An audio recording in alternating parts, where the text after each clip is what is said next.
So the New York Times taking some blowback under fire on Benghazi after reporting that there's no evidence that al-Qaeda played a role in the murder of our ambassador and 3 other Americans, and that an anti-Islamic film did play a role in inciting the violence.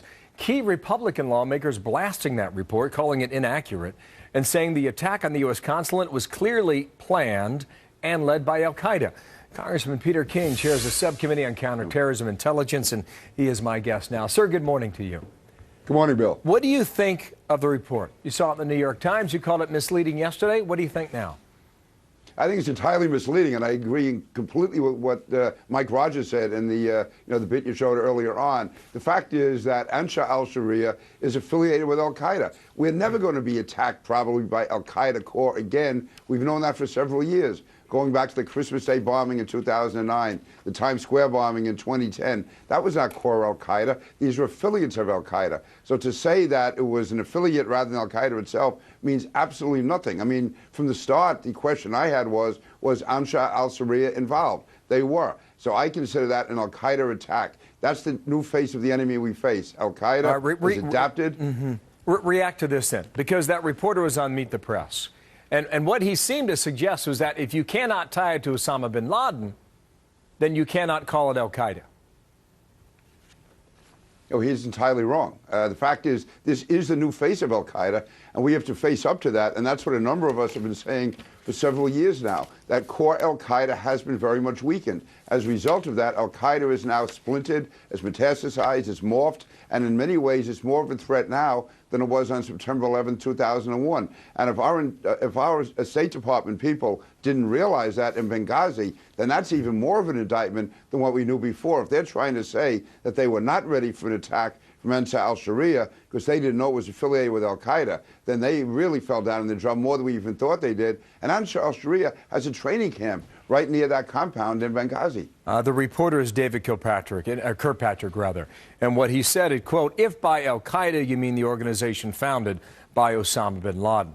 Now, this issue came up on Sunday also. Hillary Clinton before a hearing on the Hill last January. Watch. The fact is, we had 4 dead Americans. Was it because of a protest, or was it because of guys out for a walk one night who decided they'd go kill some Americans? What difference at this point does it make? There are some suggesting the Times is covering for Hillary Clinton. Do you believe that? I believe that the Times is certainly covering for the State Department. Obviously, Hillary Clinton was the Secretary of State at that time. I think they're also trying to defuse what they believe is a Republican issue in the next presidential campaign. And I'm not talking about a partisan issue. I'm talking about a legitimate policy issue. And if they're going to claim that these affiliates of al-Qaeda are not al-Qaeda, and therefore we don't have to be as concerned about them as we do about al-Qaeda, and do not have to maintain our anti-terror efforts to the same extent against these affiliates that we do against al-Qaeda, then that is a very, very real policy issue that has to be discussed. Because we saw 4 Americans were killed because of this group, and if somehow that's not considered al-Qaeda and we're going to let our guard down, then that's going to put our country at risk. Well, it appears that this is far from settled. Why do you think that is? It's because, I think partly, except for Fox, the media has not really pushed this issue. Obviously, the Democrats have gone into a defensive mode, even though some, like I give Adam Schiff on the Intelligence Committee credit yesterday for saying that al-Qaeda was involved, that it's complicated, but al-Qaeda was involved. Also, I think that, unfortunately, not enough Republicans are raising this issue. They're afraid of being accused of being political. The fact is, we have an obligation to raise this issue in the national interest. When Hillary Clinton says, what difference does it make? Well, the difference is if we don't undo this mistake now, if we don't correct it for the future, then we're going to have many more Americans killed if we don't learn the lessons of Benghazi. And so far, too many people, including the New York Times, which almost always gets it wrong anyway, but they certainly have not learned the lesson of Benghazi. Peter King, thank you. Republican from New York. Bill, thank you. 20 and Happy New Year to you, Bill. Thank you. As to you as well.